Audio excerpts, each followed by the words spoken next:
This is why I'm glad you are all my friends.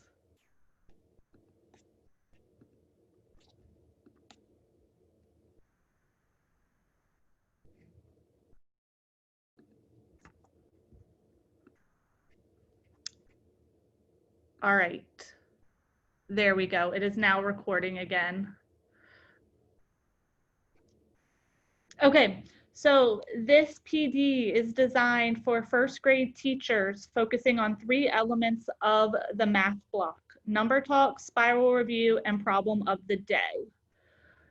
I cannot thank you enough for being here to learn with me. I know it's summer. It's been the weirdest year ever, but I'm glad you all came to do this with me today. I know I shared the agenda with you guys last night, but today we're going to look at Cool Springs math data through MAP and also the data that I shared with you guys in the survey. We are going to just talk about the components of the math block. We're going to do some learning intentions, a bird's eye view schedule. Then we'll look at number talks, the spiral review problem of the day combo, exemplar problems, and then just go back over our learning intentions. And we got this. Maybe, if the slide will go.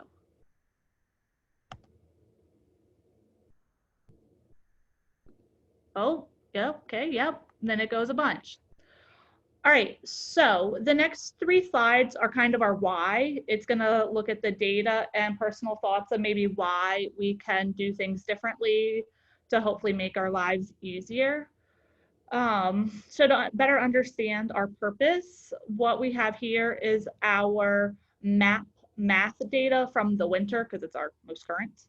So let's just focus for a minute on number sense and computation for kindergarten first and second.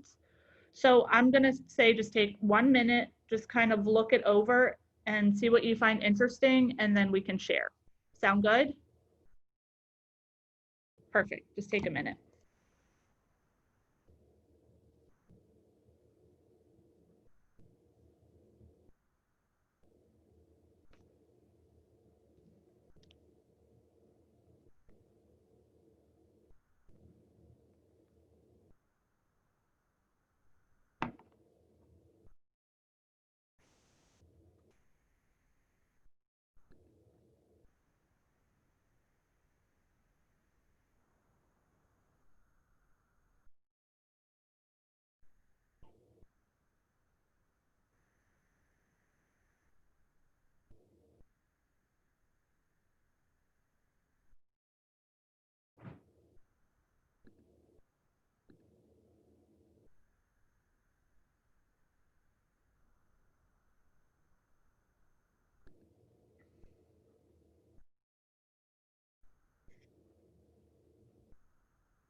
Okay, so did anybody see something that was interesting or that jumped out looking at the number sense and computation data?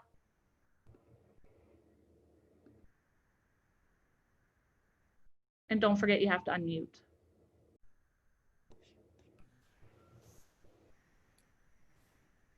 It gets better. Yeah, go Susie.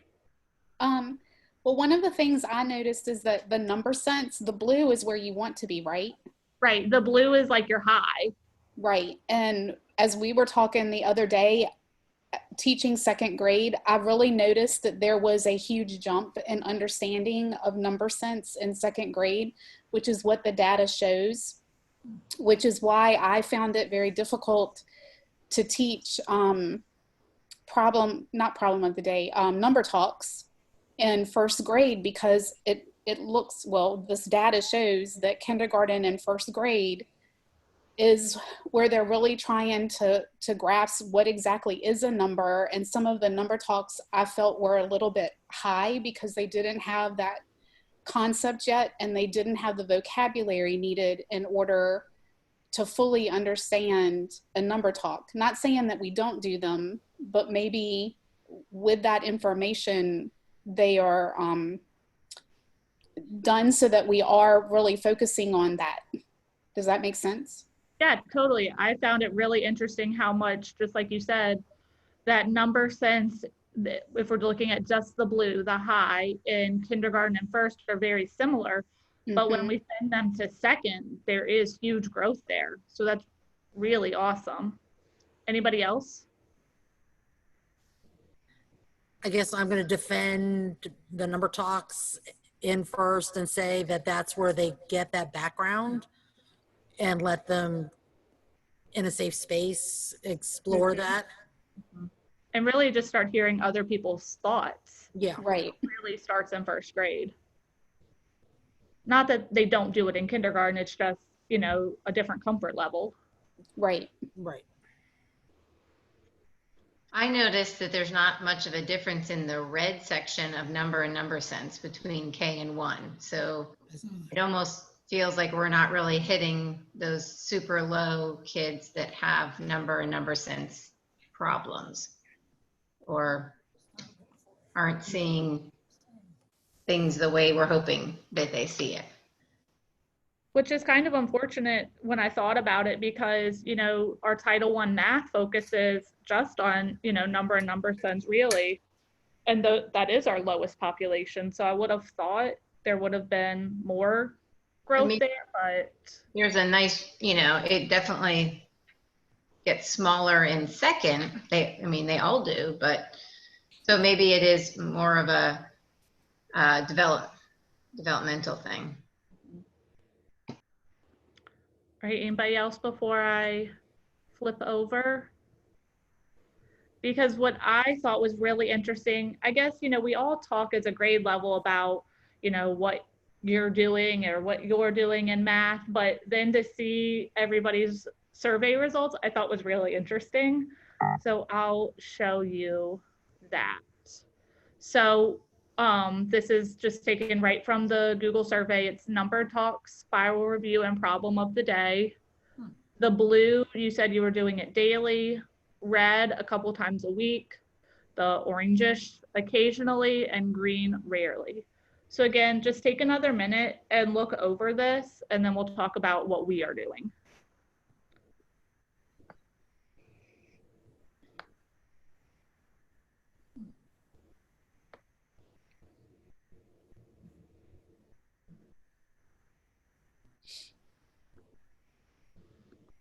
Kim, I have a question about this data. Yeah, go ahead. Is this just the people who are here?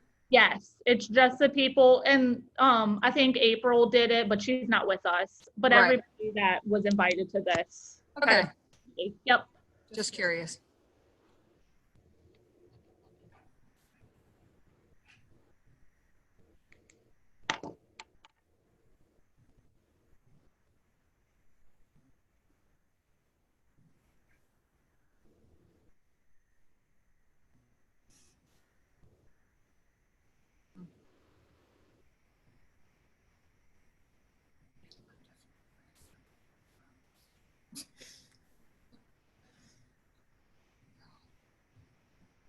Yeah, I'm sorry I was late. My computer was trying to update on me. Is this first grade data or is this school-wide data? Nope, this is just first grade.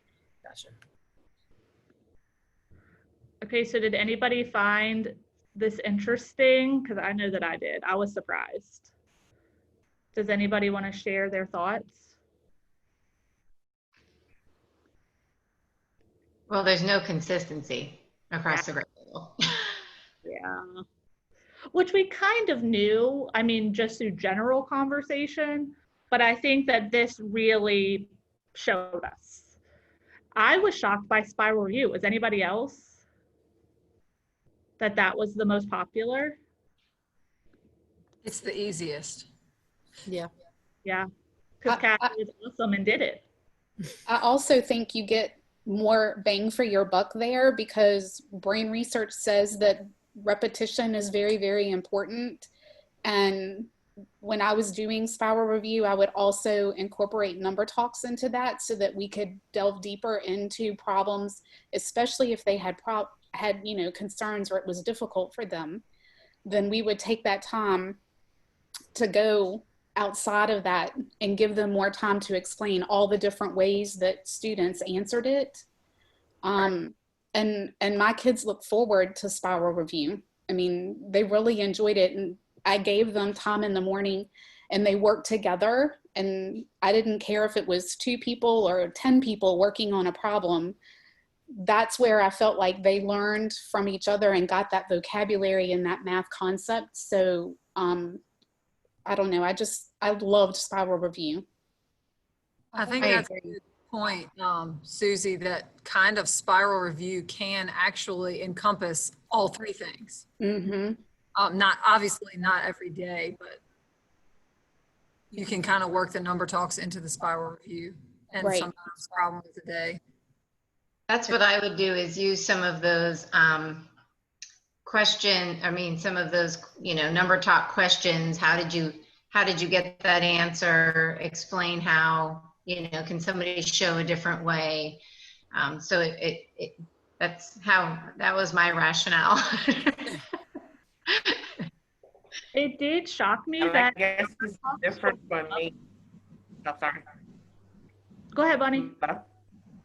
I guess it's different for me because, you guys, it's just you in the classroom, but I have Jackie. So we were able to hit all 3 pretty much every day, unless it was, something else, fire drill or similar or something like that. But we would rotate. So, she might be working on spiral review. I might be working on problem of the day. And then we kind of like do our number talks because, we kind of did that as a group. And it wasn't long, but we were able to hit it, as soon as she would come back from her break. So I think that's why I kind of answered daily for all of them. But I have assistants, so. So I guess my hope when I saw this data was, how can we all become a little bit more cohesive and all on the same page? That way we're sending them to 2nd grade ready. So I just wanted to show you guys what you said in, the comments area, because we were all remarkably similar in that area. So here were our thoughts, was that these components help with the flexibility in their thinking, but people feel like there's a limited time for math, which is so the truth. Some people were looking for a more user-friendly way. I know that's definitely me, struggling to do all the components. But people like how these components gave the kids an opportunity to show different strategies. But because of the limited time, a lot of times these components took a back seat. And these were kind of the themes that I got in all of the comments. Would you guys agree with what's here or want to add anything?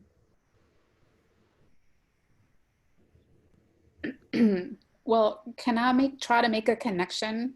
Absolutely. I think that as the data showed for kindergarten and 1st grade, their number sense is developing there. And I think it would be really interesting, and I've yet to find this anywhere, a table that shows brain development with math concept development, because as a long time ago, we took a math PD and they talked about object permanency, and which develops in like 4 months to 8 months, 8-month-olds.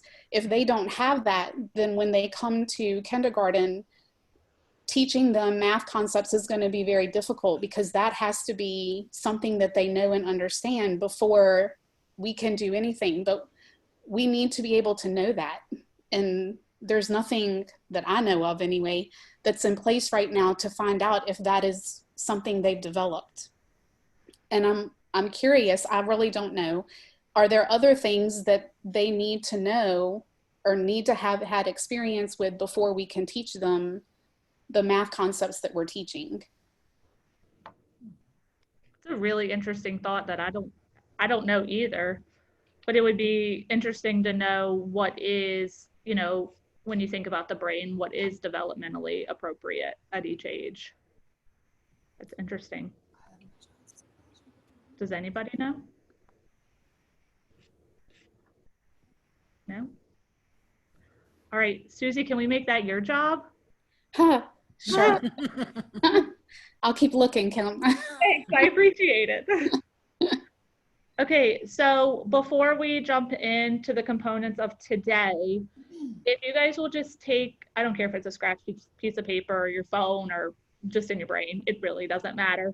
But just to jog our brains to make sure we're all on the same page, just try and list out as many of the components of the math block as you can, and then we will share. So just take 1 minute.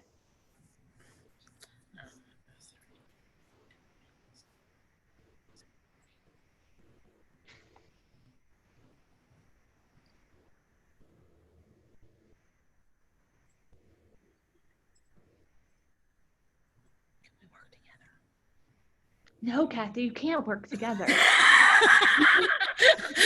I went from my mute button right after I said that.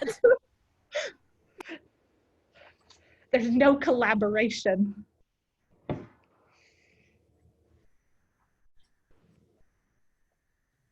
I'm not sure if you guys know this, but you can use your space bar almost like walkie-talkie style.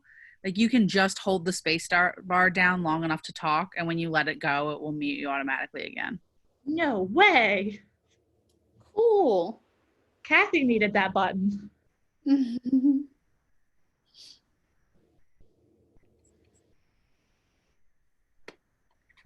Okay, so let's share out what components of the math block do we have to have? Do we have to have? Or do we have? Would like to have? Or Yes, ideally. ideally.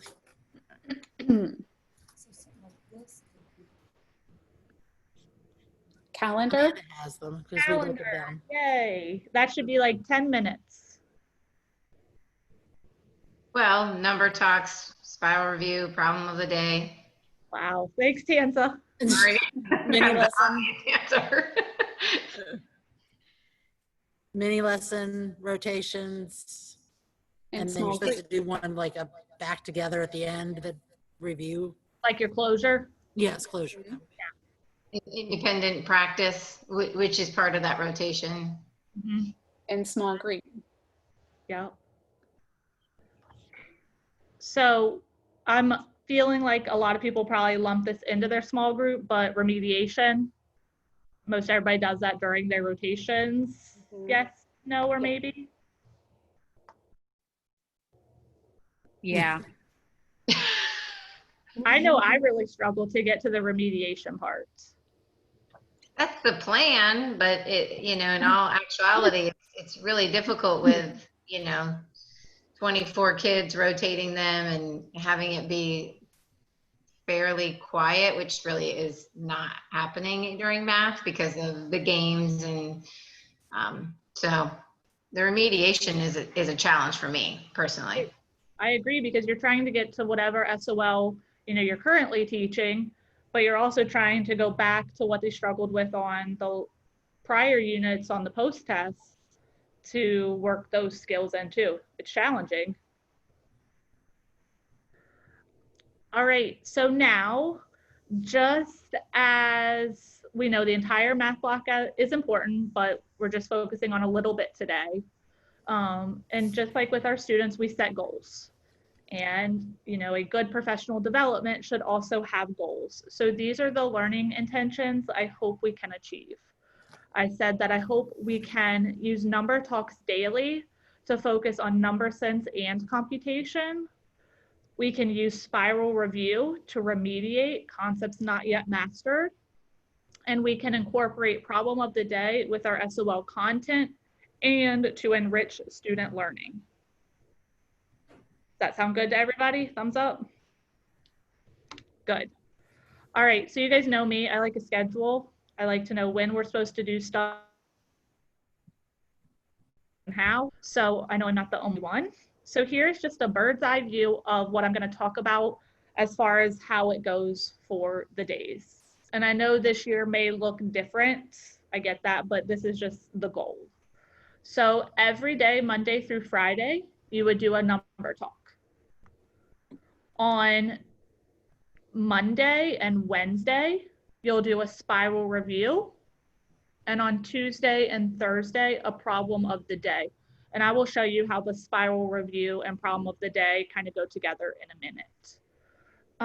And then Friday would be an exemplar problem. And we'll talk more about those. And I just want to say, before we start looking at things, that Kathy and Tanza spearheaded spiral review, number talks, and problem of the day years ago. And nothing is wrong with it or needs, you know, to go away. It's just we've had SOL changes, we've changed our pacing. So some things could use updating. And based on, you know, our data, our first grade data, we're kind of all over the place with what we're doing every day. So I'm hoping through this, we can maybe be a little more consistent with what we're doing. So this is where it gets interesting because I have to go out of the PowerPoint while still screen sharing. So let's see if I can do this. So we are going to look at number talks first. Number talks should be happening daily for about 10 minutes a day. Kathy created the awesome pacing and it's perfect, but if you're me, you know, showing up at 7:30, it's hard to get everything ready for the day. So what I have done is use the materials and manipulatives that she created and put it into a Google slide, just so it's ready each day. The goal of the number talks is going to be to develop flexibility with how students see sets and numbers and then increase their ability with computation. How it is set up, and you can see right here, August through December, it focuses on sets, looking at sets, looking at numbers, how we can break them apart. And then January through May focuses on computation and strategies to develop. So a lot of the computation and strategies came from Jonathan Schultz, who spoke at the VCTM conference that Tanza attended, and she was nice enough to share it with me. So I will share it with you guys after all this is over, but it's some really good things about pacing out. Tanza, did you want to share anything about what you saw at that conference? It was just an amazing conference, but his little talk was just one of those little like breakout sessions, and it was, you know, he broke down how to basically work on like that fluency. What is that, 1.7 fluency, and how it should be paced, because if we're working on, you know, one particular part of fluency, if you don't have other things, you know, solid, then you can't kind of move on. So it was really, really good. I have some really good kind of points of, sorry, you threw me for a loop. I'm stumbling. But I will share out everything you shared with me so that they just had some good points that I never really thought of, and it really kind of goes back to what Susie said with the developmental part. So okay, that's that. Thank you, Tanza. So each week that I created has 5 days. So even if it's a short week, it's fine. You're still covered. You know, there's always, you know, you could fill in extra 5 minutes with another one. 4 days a week are in the regular format of looking at a set or an equation and talking about what they see, how do they see it, and then recording their thoughts so that other students can see the thinking. 1 day is something different just for variety. It's maybe a YouTube video on subitizing, or it's finding what's wrong, because Lord knows they like telling you what you did wrong, or counting around the room. So what I'm going to do is I'm going to show you two. I'm going to show you one from early in the year, and then I'll show you one from January. So I am going to, oops, sorry. Exit this and then show you this. So it's set up just in a Google slide. Each day is a different color, so you kind of know when you get to a new color to stop. This is obviously one from very early in the year. How many do you see? And then how do you know? And then when you get to the day 2, you stop. This is taken, Kathy, pretty much exactly from what you had done years ago.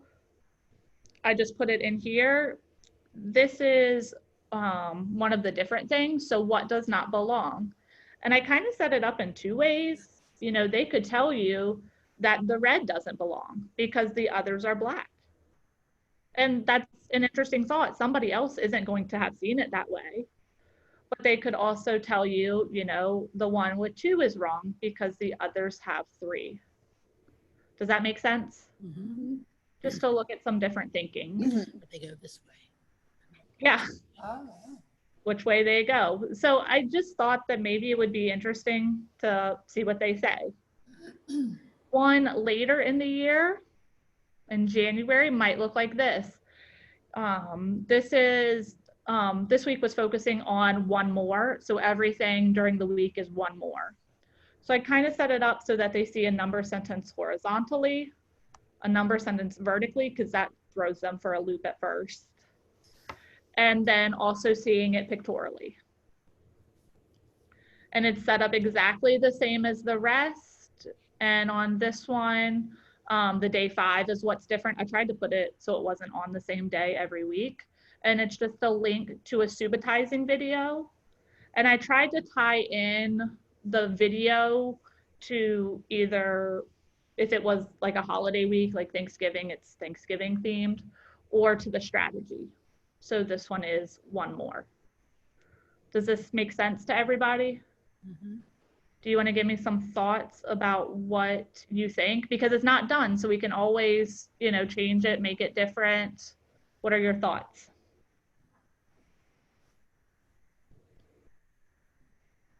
Well, the day 1, day 2, day 3, day 4 is really convenient and easy to like quickly open up. And the fact that you have different things on different days is kind of nice that it's sporadic, not. All right, I have a question. Yeah. On the 10 frame ones, and because I do see one down there, are the dots manipulative? Can you move them? Yes. Okay. I did not I do that a lot with mine. Thinking that you might want to take, you know, to visually show, take this one and pull it down. Yes, exactly. So nothing is locked in. The only thing that's going to be different that you just have to remember is that, for example, if you write on this slide on your smartboard, you have to erase before you move to this one, or else your writing will go with it. Yeah, it'll automatically save. So And we would need to make our own copy as well, correct? Yes. yeah, Okay. Just checking, just checking. yes, I do appreciate you checking. But I've went ahead and put all of this in a folder, so at the end of this, I can show up on my screen while I was doing it. So does this seem manageable for everybody? I try, you know, for me, showing up at 7:30, it's nice to have something ready to go. I feel like it's super user friendly, and I'm the same as you. Time is precious, so it's nice to have it ready to go. Perfect. Awesome. All right, I'm going back into the PowerPoint. Wish me luck. All right, and then this is where I'm going to be totally transparent. Spiral review and problem of the day were such a pain for me because, as Bunny knows, you know, I have friends pushing in and out.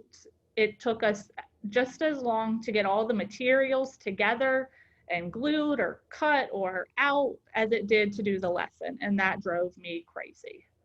So I'm trying to do better, and this was how I envisioned getting better. Kathy's versions are still there, so you know, they haven't gone anywhere. This is just something for me that I thought would be more beneficial. It will be a 2-sided document, and it will cover 4 days. So day 1 and day 3 will be spiral review. and it's supposed to only take about 10 minutes a day. The purpose of it is going to be the retention of already taught skills and the remediation of skills, which in my thought is another way to hit those topics that they struggled with. So August and September for spiral review will be a review of kindergarten. You know, at that point, we're just trying to make sure that we're all on the same line. We all have our pencil and the right paper. So just a review of kindergarten, and it gives us a good idea of where they're at. After that, October through May, we would customize our spiral review at grade level meetings. So what I mean is we'll look at our IA tests, or I guess it's performance matters now, but we'll look at those test results and identify areas that we saw were weak. So, you know, if we just look at our tests and look at the questions, we can see like, oh, a large percentage of our grade level missed question 3. So then we can make some of our spiral review questions look like question 3 on the test. That way, we're not only reviewing for the kids who have mastered it, but we're also building in some extra remediation time, which I know a lot of us said we were struggling with. Does that make sense? I'll show it to you in a second, but are we good so far? Okay. So problem of the day will also be on the paper, and it will be day 2 and day 4. This is a great opportunity to apply number sense and computation, but sometimes it felt random or unattached.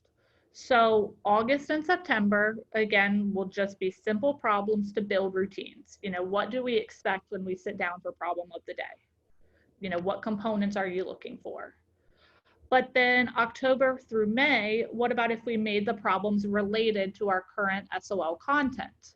Again, we're hitting them again with what we're trying to cover. So a problem during our shape unit could look like there are 5 rectangles and 3 triangles. How many vertices are there?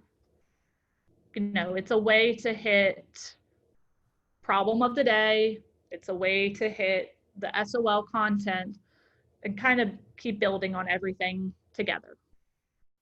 So let me exit this and I will show you 2 examples. And Kathy, you'll recognize it because I took a lot of it from yours. So here's one example. And what I tried to do is, I know a lot of our friends, especially in the beginning of the year, have spatial awareness difficulties. You know, I may say, you know, we're right here with the dogs, but they're going to be down here on this line. So I tried to make things as big as I could and spaced out. So day 1, so Monday, would be these 3 questions that you would go through.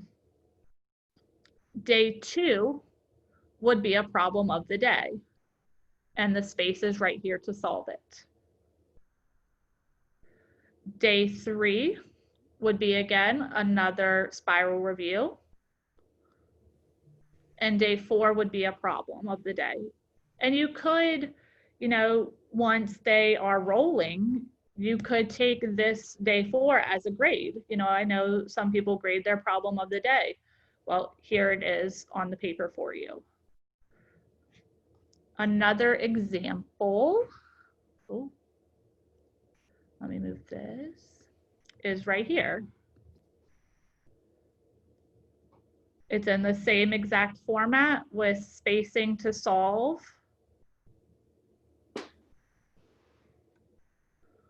So what is everybody's thoughts about this combo? I know it's a little different. Okay, well, it's beautiful because parents are going to see not only the spiral review, but the problem of the day and see how their child is solving these. Because when we keep it in a math journal, they don't ever see it. So when we grade one, parents don't always make that connection that they work on it regularly. That's a great thought. So the one thing is, in the very beginning of the year, do they need more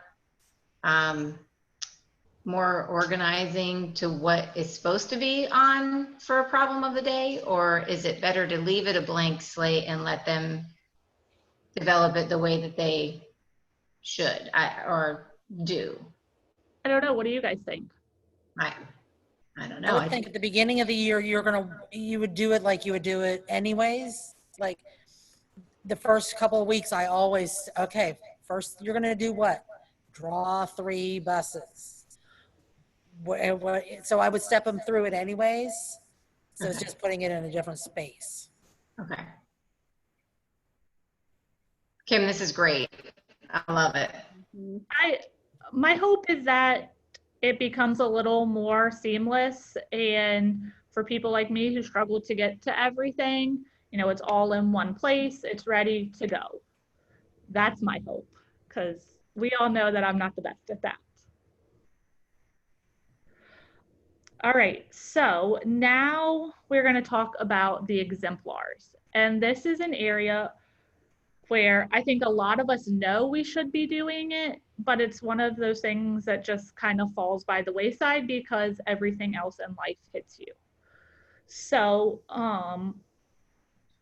I need to do better at doing these because it provides a chance for our high achievers to be challenged. It provides a chance for students to really work together with whatever manipulatives they may feel is best. And it's also a really good chance for a teacher model, for us to sit in a circle and for me to think out loud of how I would solve this problem if I were doing it alone. So I put this on Fridays because I think it lends itself to being fun with different materials and sending them out to work together. We could pick the exemplars to fit with our current SOL topic, or we could pick a thematic one. When we look through the folder, you'll see that there are ones that go well with holidays.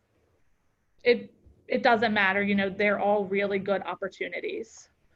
So what I'm going to have us do is I am going to maybe have us go into the exemplar folder that Katie shared with everybody.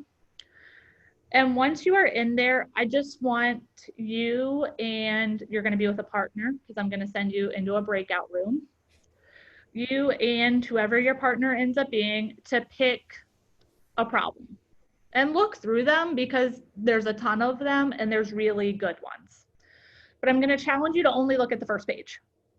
Don't look at all the pages that are below until you're done. I know it's tempting. And pick a problem and talk about how you would do this. If this is the problem you picked, does it need any changes to be first grade appropriate? Because some of the problems are not first grade appropriate. So what needs to be changed or edited? Talk about how you would set it up in your classroom. What materials might they need? What size group would be good? Just talk about how you would implement it into a lesson. So for example, if I pick this fishing problem, I would probably put them into maybe a group of 3 because they could each build a boat. And then I would want to think, what materials do they need? Okay, what do they need to build a boat? Maybe paper, maybe they're just going to draw it. Maybe they make it with cubes or Legos. They're very creative. And then maybe they could build people or cut people out of paper, just so they have the visual representation of the problem. And then I would talk about the different ways that I would want them to solve it. Once you and your partner talk, go back down to the bottom and look at what they recommend, because there are some really interesting ideas and materials that they list. And they also talk about breaking it down. So just look through that after you and your partner talk. And then when we come back together, we will share what each group did. Does that sound good? I have a question. Yes, please. So are we doing this with the assumption they already know how to do that? Or are we making the assumption that this is at the beginning of the year? I mean, I don't care which one you do, but just for the purpose of the activity and talking about the different possibilities, I may do more mid-year. Okay. Thank you. Welcome. All right, so now what's gonna happen is I'm gonna stop sharing my screen.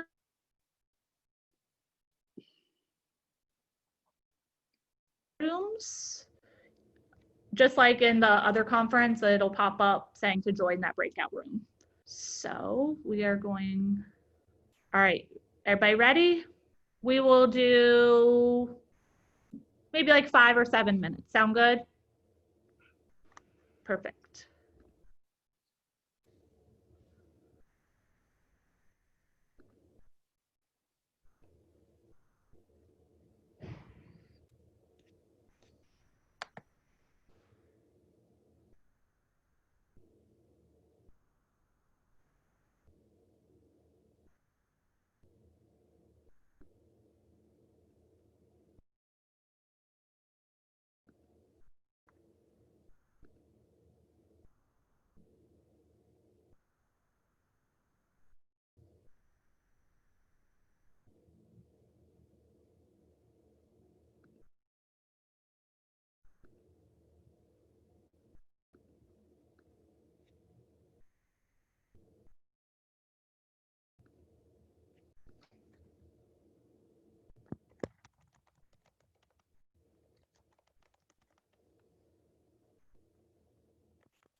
Oh, I like it, Sarah.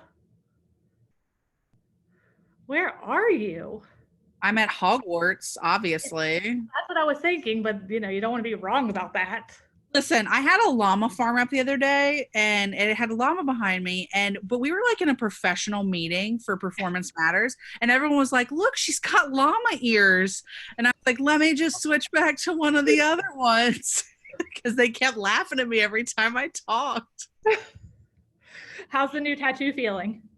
Sore, but good. You're so brave. What did you get? Wow, I've gotten like 3 in the past week. I won a contest with this like super crazy talented artist, and so the prize was a full day. So I went, and like altogether it's like 8 hours, but it's Scooby-Doo with some of the villains chasing Scooby and Shaggy. Too funny. Yeah. All right, are we ready to share? And you don't have to share a lot, just what problem did you do and why would it be great for first grade?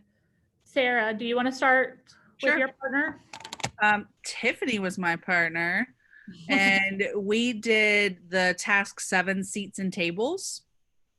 And it talks about having different shaped tables, and the kids can use any combination of the tables that they want, but they have to have spaces for exactly 20 people at those tables. And we thought that using the shape manipulatives would be the best for that. Like just giving them a bag with the shapes in it so they could actually set up the tables, and then using like the counters or something for them to put at the shapes so they could represent the people. It looked like a really interesting problem that required some creative thinking for that. Definitely not a beginning of the year one, but it would be a lot later in the year, but it looked really creative. And I mean, definitely very real world. Very cool. All right, Susie and Tanza. Susie, you're muted.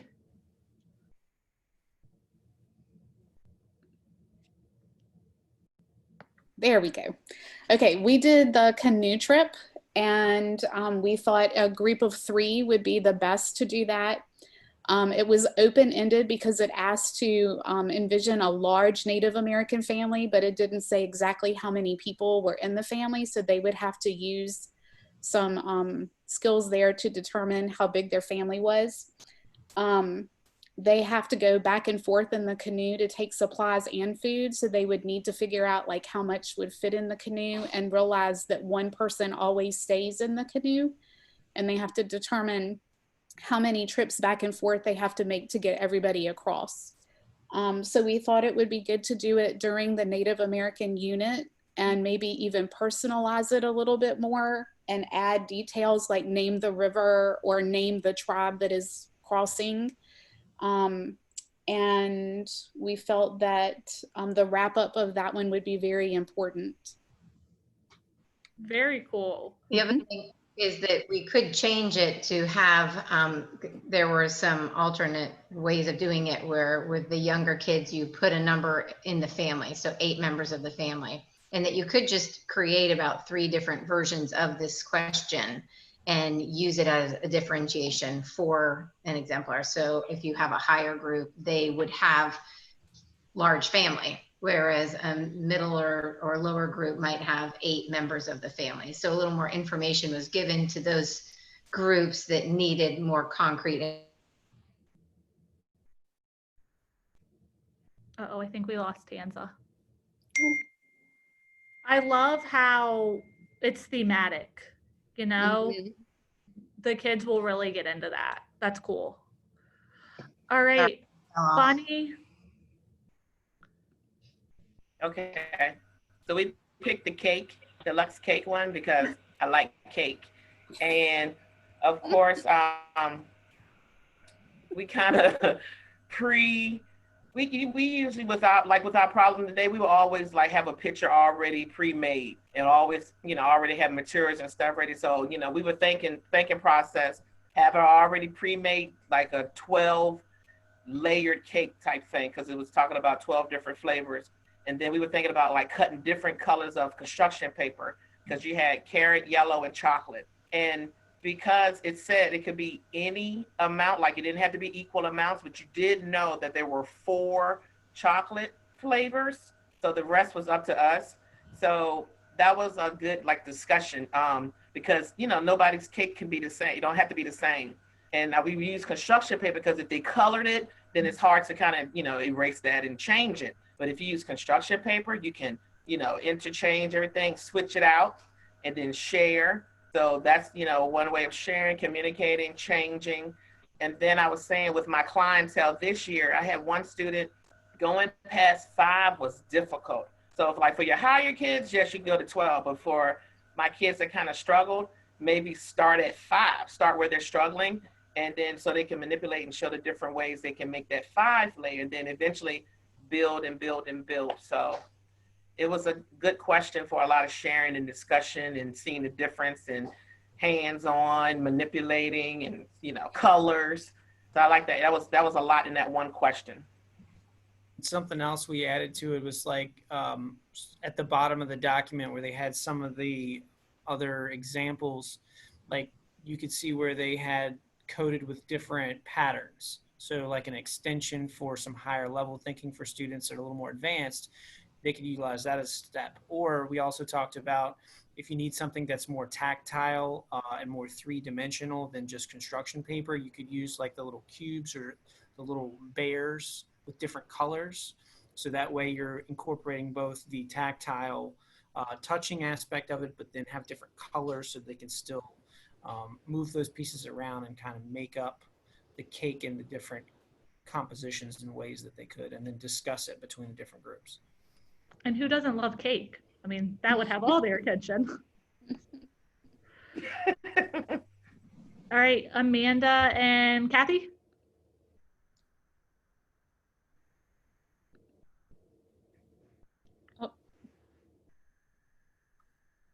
Oh, Kathy, you're muted. So we did the shoe shopping. Sorry, we're like the audio on each other. You muted, okay. So we did the shoe shopping. They were having a sale, buy 1 pair, get 1 pair half off, and it was $50 and $35. And how did you split the? We went, well, that's way over what our guys could do. So we changed it to be, the mom gave them $90. And did they have enough for her to buy one to buy a 50 and one to buy a $35 pair? And so that kind of took out the splitting the half price thing. And we said that probably in pairs, just because it was less fighting over who got to do what. There wasn't a lot. We would probably put it somewhere after we did place value. Mm-hmm. And in the manipulatives that were available that day to definitely include rods and cubes, just to see if anybody else picked up on it. That would be a way to find out how much money they had, how much they spent. But other, obviously you'd have other manipulatives that they could use to figure that out. So it's an addition, but it's really not if they're doing place value. And we never got to look at the bottom of our paper because we got so distracted by shoe shopping. Well, that's okay. That's okay. It's still there. It's not going anywhere. Thank you guys for all looking at the problems. They're really great problems that are easy to change or to fit the time of year. So I really like those. I am going to share my screen with you again. All right, and then let's just look back at our learning intentions because I feel like in the last hour we've covered so much. So we talked about how we can use number talks daily to focus on both number sense and computation, that we can use spiral review to remediate concepts not yet mastered, and that we can incorporate problem of the day with our SOL content and to enrich student learning with the exemplars. So what I have is a poll, and you guys, this is my first time doing a poll, so here we go. I am going to launch this poll. It's 3 questions.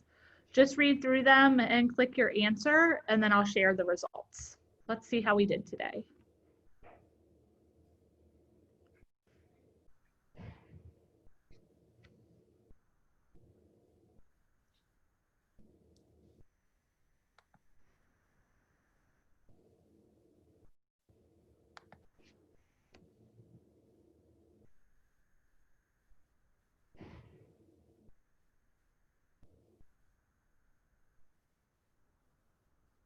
This is where you need the Jeopardy music, you know, Right? waiting for everybody to answer.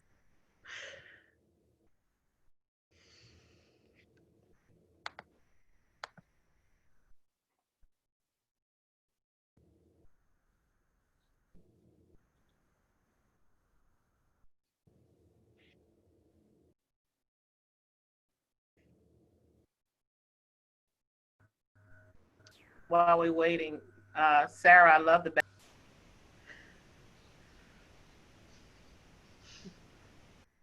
All right, I'm going to end the poll. All right, I'm going to share the results. Okay, give me a thumbs up if y'all can see the results. Great. Okay, so do I feel ready to implement number talk, spiral review, and problem of the day with more fidelity? 100% yes. You guys are the best. Does the updated pacing, the bird's eye view schedule seem more manageable? 100% yes. Thank you. And lastly, did my understanding of the purpose of number talk, spiral review, and problem of the day grow? 100% yes. Awesome. Thank you guys for being here today. You guys are the absolute best for doing this with me. And I really hope that maybe this, I don't want to say slim down, but maybe more manageable way will help everyone. So I'm going to stop recording. Maybe.